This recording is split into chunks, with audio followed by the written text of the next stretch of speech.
हम में से बहुत से लोग ऐसे हैं जिन्हें अपनी तकदीर से शिकायत है, जिन्हें लगता है कि हमें ज़िंदगी में वो सब कुछ नहीं मिला जिसके हम लायक थे, जिसके हम काबिल थे, या जो चीज़ें हमें मिलनी चाहिए थी वो हमें मिल नहीं सकी। और फिर हम तकदीर से शिकवा करना शुरू कर देते हैं। असल में हम तकदीर से शिकवा नहीं करते, बल्कि तकदीर बनाने वाले से शिकवा कर रहे होते हैं। अगर कोई चीज़ तकदीर में नहीं भी लिखी होती तो फिर भी हमें दुआएं ज़रूर करते रहना चाहिए, क्योंकि तकदीर के सामने हम तो बेबस हैं, लेकिन जिसने हमारी तकदीर बनाई है वो कभी भी बेबस नहीं होता। इसलिए हमेशा दुआएं करते रहें, अल्लाह ताला से अच्छे की उम्मीद रखें और अपने लिए अच्छी अच्छी दुआएं करके अच्छी अच्छी चीज़ें मांगते रहना चाहिए। इस तरह अल्लाह भी खुश रहता है और उसे ये लगता है कि ये जो बंदा है ना, ये बड़ी इज्जत और इनकिसारी के साथ मुझसे हर वो चीज़ तलब करना जानता है जो मैं उसे देना चाहता हूँ। तो बस हमारी और अल्लाह के दरमियान यही एक रास्ता होता है, दुआ का रास्ता, जो हमें हमारी हर वो चीज़ हमें दिलवा सकता है जो हमें चाहिए होती है अल्लाह ताला से। तो कभी भी दुआएं करना मत छोड़िए और हमेशा अच्छी दुआएं अपने लिए भी करें और दूसरों के लिए भी। आज की यही अच्छी बात मैं आपसे शेयर करना चाहती थी। अस्सलाम वालेकुम। सैवी सादिया किचन रूटीन में आप सबको वेलकम।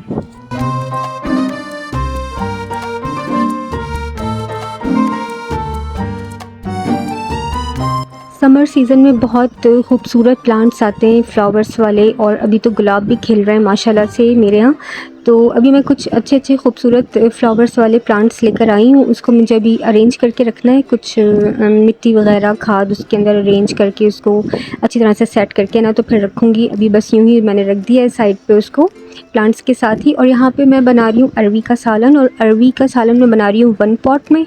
और मेरे जितने भी देखने वाले हैं उनको तकरीबन इस बात का अब तक अंदाज़ा हो ही चुका होगा कि मेरी मोस्टली जो कुकिंग होती है वो 1 पॉट होती है।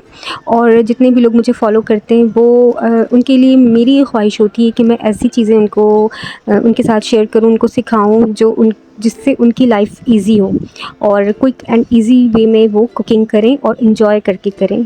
तो यहाँ पे मैंने सबसे पहले बहुत थोड़े ऑयल में अरवी को फ्राई किया, और जैसे ही अरवी थोड़ी सी फ्राई हो गई तो मैंने मज़ीद इसके अंदर ऑयल शामिल किया और उसके साथ मैंने टमाटर ऐड करके सारे मसाले ऐड कर दिए। 1 टीस्पून मैंने गार्लिक पेस्ट ऐड किया, और फिर उसमें मैंने कुटा हुआ धनिया, कुटी हुई लाल मिर्च और कुटा हुआ ज़ीरा, नमक, हल्दी, ये ऐड करके इसको जो है पकने के लिए रख दिया था ढककर। और एंड में मैंने इसमें ऐड किए ब्राउन की हुई प्याज, और बस थोड़ा सा सिमर करेंगे इसको। और शोरबा ऐड करने के लिए मैंने बस 1 गिलास पानी ऐड किया, ताकि ये जो मसाले अरवी के साथ बहुत लिपट चुके हैं ये इसमें से थोड़े से सेपरेट हो जाए। तो बस लास्ट में हमें गार्निश करना है इसको हरा धनिया और हरी मिर्च से। और ये है बहुत मज़ेदार सी कुकिंग 1 पॉट में ही। वो लेंदी प्रोसीजर कि आप पहले एक पॉट में आप अरवी को फ्राई करें, फिर दूसरे पॉट में आप मसाला तैयार करें, उसके बाद दोनों को मिक्स करें। तो बहुत बेहतर है कि आप इस तरह से ये रेसिपी को ट्राई करें और अपनी लाइफ को ईजी बनाएं। क्यों हम वही पुराने तरीक़ों से खाने बनाएं और पुरानी तरीक़ों पे ही चलते रहें कि अपनी लाइफ को मुश्किल बनाएं कि एक एक काम एक एक करके करें। तो काफ़ी प्रॉब्लम होती है, टाइम टेकिंग होता है, और फिर आपको काम भी ज़्यादा करना पड़ता है। मैं समझती हूँ कि ज़ाहिर है बर्तन तो आप नहीं धोने, अगर आपके पास हेल्पर है तो फिर तो कोई बात नहीं है, लेकिन अगर नहीं है तो फिर तो आपने ही करना है। और अगर हेल्पर है भी तो कुकिंग तो आप कर रहे हैं ना, तो आपको अपना टाइम बहुत सारा सेव भी तो करना होता है। मेरी तो यही कोशिश होती है कि मैं जब किचन में जाऊँ तो मैं बस यूँ जाऊँ और यूँ आ जाऊँ वापस। मैं बहुत ज़्यादा किचन में खड़ी नहीं रह सकती, बहुत देर तक कुकिंग नहीं कर सकती, तो मैं बस जल्दी जल्दी सारा काम करके ना तो निकल जाती हूँ किचन से फिर। और 1 पॉट कुकिंग इसलिए मेरी प्रेफरेंस होती है कि मैं 1 पॉट कुकिंग करूँ और आप लोगों के साथ मैं ऐसी ही रेसिपीज़ शेयर करूँ। और बस ये आपकी लाइफ को बहुत ज़्यादा आसान बनाती है। इसके अलावा अभी मैं लेकर आ रही हूँ आपके साथ बहुत ही मज़े मज़े की पिकल्स की रेसिपीज़। और पिकल्स हम बनाएंगे आज। इतने मज़े के पिकल्स बनकर तैयार हो जाते हैं, आप इसको रेफ्रिजरेट करके कई महीनों तक खा सकते हैं। बहुत सारी चीज़ों में आप इसको, रेसिपीज़ में आप इसको यूज़ कर सकते हैं, और इतने मज़े के होते हैं ये। और हमारे यहाँ तो ये बहुत मज़े के बन के तैयार होके और ख़त्म भी हो जाते हैं, पता भी नहीं चलता। तो यहाँ पर मैं सबसे पहले कुछ ग्रीन चिलीज़ और रेड चिलीज़ के जो स्टेम सेलेक्ट कर रही हूँ। अच्छा, यहाँ पर मैंने लिए ना रेड चिलीज़ और ग्रीन चिलीज़, मैंने दोनों लिए और दोनों ही फ्रेश हैं। ये नहीं कि मैंने इसमें बहुत ज़्यादा ड्राई की हुई वेजिटेबल्स मैं यूज़ नहीं कर रही, सारी फ्रेश वेजिटेबल्स हैं। और वैसे भी समर सीज़न में बहुत ग्रीन वेजिटेबल्स आती हैं। अच्छा, यहाँ पर मैंने तकरीबन 10 से 12 हरी मिर्च ले ली है और इतनी ही मैंने लाल मिर्च ली हैं। और अब मैंने इसको जार के अंदर फ़िल करना शुरू कर दिया है। और मिर्चें जो है वो ड्राई होनी चाहिए। कोशिश कीजिएगा कि पहले से वॉश करके और ड्राई जब हो जाएं फिर वेजिटेबल्स पिकल में यूज़ करें। एक्स्ट्रा पानी वाले जो इसमें एक्स्ट्रा पानी होता है ऑलरेडी वेजिटेबल पे लगा हुआ, वो नहीं होना चाहिए। और इसको अच्छी तरह से मैंने फ़िल कर दिया है और अब मैं इसके अंदर स्पेस बना रही हूँ थोड़ा सा हिला हिला कर। और अब जो है मैं इसके अंदर 1 चम्मच मैंने चाय का भर के मैंने नमक ऐड किया है और फ़िल कर दिया है इसको विनेगर से। वाइट विनेगर मैंने ऐड किया है और बस और कुछ भी नहीं करना। इसको जस्ट मैं रख दूँगी अब रेफ्रिजरेटर में और तकरीबन 2 से 3 दिन के बाद आप इसको निकाल कर यूज़ भी कर सकते हैं। लेकिन कम्प्लीटली ये जो रेडी हो जाएगा ना, ये इसको रेडी होने में तकरीबन 1 वीक ये लेगा। और इसके बाद जो है 1 वीक के बाद बहुत ही अच्छा सा इसका फ्लेवर पिकल वाला बिल्कुल रेडी हो जाएगा यूज़ करने के लिए। कहीं पे भी आप यूज़ कर सकते हैं। कहाँ कहाँ यूज़ करना है ये मैं आपको वीडियो के लास्ट में बताऊँगी। अभी मैं दूसरा पिकल रेडी कर रही हूँ और इसके लिए मैंने यहाँ पर 10 से 12 हरी मिर्च ले ली है। इसको मैं अब कट कर रही हूँ और कट करने के बाद इसके स्टैम्प्स भी मैंने अलग कर दिए और इतनी ही तकरीबन मैं 10 से 12 लूँगी रेड चिली और इसके भी स्टैम्प्स हमने अलग कर लेना है और उसको कट कर लेना है।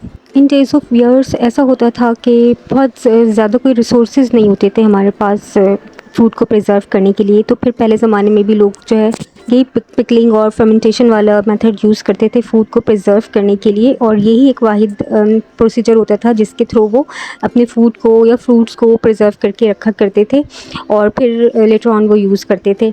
अच्छा, यहाँ पे मैंने ग्रीन चिली और रेड चिली जो मैंने कट की थी इनको मैंने एक जार में फ़िल कर लिया। जार आपका बहुत अच्छी तरह से वॉशेबल होना चाहिए और ड्राई होना चाहिए और बेहतर होगा कि अगर आप इसको स्टरलाइज़ कर लें, अदरवाइज़ फिर आपका पिकल जो है वो बहुत जल्दी ख़राब भी हो सकता है। और इसके अंदर मैंने ऐड किया है 1/2 कप ऑफ वाइट विनेगर और सेम क्वांटिटी में हम सोया सॉस यूज़ कर रहे हैं और इसको भी इसके अंदर ऐड करके और फिर मैं जार को बंद कर दूँगी। और बंद करके इसको भी मैं 1 हफ़्ते के लिए फ्रिज में रखूँगी और ये हमारा एक और नया पिकल बनकर रेडी हो गया। अब यहाँ पर तैयारी हो रही है जी एक और पिकल बनाने की। सबसे पहले मैंने यहाँ पर लिया एप्पल साइडर विनेगर 1/2 कप और इसके साथ मैं लूँगी 1/2 कप ही मैं लूँगी वाइट विनेगर। ठीक है जी। और इसके बाद जो है ना इसमें हम वाटर ऐड करेंगे। तकरीबन 1 कप पानी जाएगा, फिर आधा कप पानी और जाएगा और इसमें 1/8 कप हम शुगर ऐड करेंगे और 1 टीस्पून हम ऐड करेंगे सॉल्ट। और फिर इसको एक बॉयल तक हम लेकर आएंगे। हमें इसको बहुत ज़्यादा नहीं पकाना है। सारी जो क्वांटिटीज़ है ना वो मैं लिख दूँगी डिस्क्रिप्शन में, तो वहाँ से आप जब भी आपको बनाना हो पिकल तो आप वहाँ से डिस्क्रिप्शन से सारी क्वांटिटीज़ देखकर और फॉलो कर सकते हैं। प्रोसीजर भी लिखा होगा और बस आप बड़े मज़े से इसको ना तैयार कर सकते हैं। तो ये जो हम यहाँ पे बना रहे हैं ना ये पिकलिंग लिक्विड, ये हमें बॉयल करना है। जस्ट एक सिमर हमें इसको एक बॉयल लेकर आना है और उसके बाद हम चूल्हा बंद कर देंगे और इसको ठंडा कर लेंगे। अगर आपके पास मेसन जार है तो आप उसमें गरम भी ऐड कर सकते हैं। लेकिन अगर आपके पास मेसन जार नहीं है, जैसे कि मैं तो बस वो जार्स यूज़ करूँगी जो जैम वगैरह की होती हैं, खाली हो जाती हैं या और चीज़ें आती हैं, तो मैं उसको वॉश करके और ड्राई करके अच्छी तरह से स्टरलाइज़ करके सेव कर लेती हूँ अपने पास। और जब भी मुझे पिकल वगैरह बनाना होता है या जैम वगैरह तो मैं उसको उसमें ही सेव करती हूँ।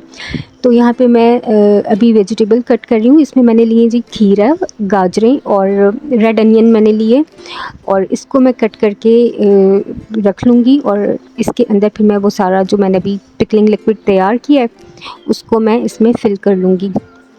अच्छा, तो मैं कह रही थी कि पहले ज़माने के लोग किस तरह से फ़ूड को प्रिज़र्व किया करते थे। तो यही एक तरीका होता था कि इस तरह से बहुत सारे सीज़नल फ़ूड जो होते थे वो सीज़नल होते थे। यानी कि अगर गर्मियों में कुछ चीज़ें हैं तो सर्दियों में नहीं है और सर्दियों में है तो गर्मियों में नहीं है, तो फिर उसको पिकल फॉर्म में प्रिज़र्व किया जाता था पुराने ज़माने में। और किस तरह से करते थे कि फ़ूड को पहले सोक किया जाता था इन एन एसिडिक लिक्विड और टू अचीव अ सेवियर और टेंगी फ्लेवर। तो एक वाहिद यही वाला एक ईजीएस्ट वे होता था पिकल बनाने का, क्विक एंड इजी वे में। और ये बहुत ही मतलब quick and easy way with short boiling method. तो जिस तरह से कि मैंने भी आपको बताया कि जस्ट 1 बॉयल पे लेके आना है और उसके बाद उसको ऐड करना है हमें पिकल में और एक तरीका ये भी हो सकता है कि आप पानी को पहले बॉईल कर लें और बॉयल वाटर के साथ भी आप इसको बना सकते हैं, लेकिन वो दूसरा प्रोसीजर है। इंशाल्लाह नेक्स्ट टाइम मैं आप लोगों से वो वाला मेथड भी ज़रूर शेयर करूँगी। वो भी एक ईज़ी वे है पिकल बनाने का। तो यहाँ पर जो अभी मैं मेथड आप लोगों के साथ शेयर कर रही हूँ, ये आप लोग पहले ट्राई कीजिएगा। ये देखें, यहाँ पर ये एक बॉयल आ गया और मैंने चूल्हा बंद कर दिया है, फ्लेम ऑफ़ कर दिया है और अब मैं इसको थोड़ा सा कूल कर लिया है मैंने, क्योंकि मेरा जो जार है इसमें मैं बहुत गरम नहीं ऐड कर सकती कि कहीं ऐसा ना हो कि फिर ये जार जो है वो ब्रेक हो जाए। तो इसलिए मैंने थोड़ा सा उसको कूल डाउन किया और उसके बाद फिर मैंने वो सारा लिक्विड जो है ना इसके अंदर ऐड कर दिया है। तो ये वाला जो है ये एप्पल साइडर विनेगर के साथ मैंने बनाया है, यानी विनेगर लिक्विड जो है वो ऐड हुआ है इसके अंदर। तो ये बड़ा ही एक मज़ेदार किस्म का जार बन के तैयार हो गया पिकल का। और ये जार जो है ना मैं लेकर आई थी मार्केट से, रेडीमेड बना बनाया। तकरीबन ये मुझे पड़ गया था ये इस साइज़ में 400 to 500 रुपीज़ में। मैं तकरीबन यही इसके बीच में ही जो कोई एक प्राइस थी 400 to 500 के बीच की कोई प्राइस थी, जिसमें मैं ये परचेज़ करके लाई थी मार्केट से। तो आप देख लें कि मैंने इसको ख़ुद घर पर जब तैयार किया तो मुझे कितना ये इकोनॉमिकल वे में मैंने बनाकर रेडी कर लिया, और क्वांटिटी में भी कहीं ज़्यादा। अच्छा, यहाँ पर मैंने लिया है जी 1/4 कप मैंने यहाँ पे लाइम जूस लिया है, लेमन जूस। और इसके साथ ही मैंने तकरीबन पानी ऐड किया है इसमें, और इसके बाद मैंने इसमें चीनी थोड़ी सी शामिल की है, थोड़ा सा नमक शामिल किया है। और इसको भी मैं 1 बॉयल पर लेकर आऊँगी और उसके बाद बंद कर दूँगी चूल्हा। और उसके बाद मैं वेजिटेबल्स कट कर रही हूँ बाकी की सारी।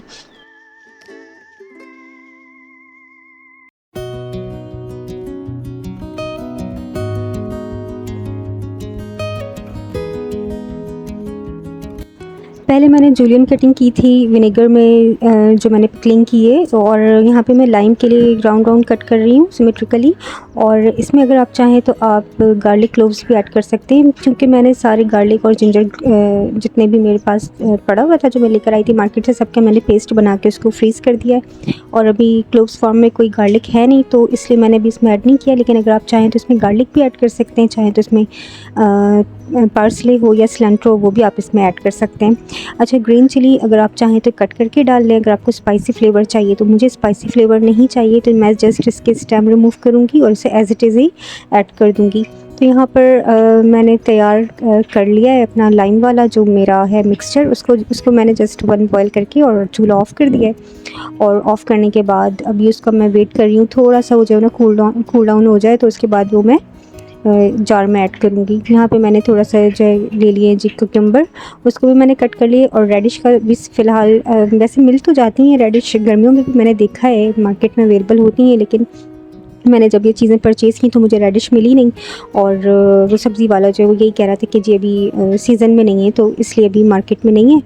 तो ख़ैर जैसे ही रेडिश मुझे नज़र आएगी तो मैं इंशाल्लाह मैं रेडिश की भी इस तरह से पिकलिंग करके उसको भी सेव कर लूँगी। और अभी ये कोई एंडिंग नहीं है पिकल्स की ना, इसमें बहुत सारी बेशुमार वैरायटीज़ हैं जो जिससे आप पिकलिंग कर सकते हैं। तो इंशाल्लाह मैं वक्तन फ़वक्तन आप लोगों के साथ वो रेसिपीज़ भी शेयर करूँगी। और जैसे ही मैं और पिकलिंग करूँगी ना, तो मैं आपके साथ उसकी जो भी है वो प्रोसीजर मेथड वगैरह वो मैं आप लोगों के साथ ज़रूर शेयर कर दूँगी। पिकल तो बनकर रेडी हो चुका है। और अब हम बात कर लेते हैं कि इन पिकल्स को हम कौन कौन सी रेसिपीज़ में ट्राई कर सकते हैं। इसके अलावा इसकी शेल्फ़ लाइफ कितनी है, तो तैयार होने में ये लेगा जी तकरीबन 1 वीक। और जब भी आपने इसको उस तरह से तैयार करना है तो ये जार सारे आपने रखना है रेफ़्रिजरेटर में। और रेफ़्रिजरेटर करने के बाद 1 हफ़्ते के बाद ये बिल्कुल रेडी होता है यूज़ करने के लिए। तो आप इसको मुख्तलिफ़ डिशेज़ में ट्राई कर सकते हैं। इसके अलावा ये बहुत टाइम तक जो है ना इस तरह से आप के पास प्रिज़र्व रह सकता है, ख़राब नहीं होता जब तक कि आप इसमें कोई भी गीला चम्मच या फ़ोर्क वगैरह ना डालें। तो जब भी आपने इसको निकालना है तो वो ड्राई स्पून के साथ ही आपने इसको निकालना है। और अगर आप इसको किचन शेल्फ में रखते हैं तो भी ये बिल्कुल ठीक रहेगा आफ्टर 1 वीक। लेकिन इसकी लाइफ थोड़ी सी कम हो जाएगी अगर आप इसको रेफ़्रिजरेट करेंगे। तो रेफ़्रिजरेटर में आप जब भी यूज़ करें तो रेफ़्रिजरेटर में ही रखें, तो इसकी शेल्फ़ लाइफ काफ़ी ज़्यादा होती है।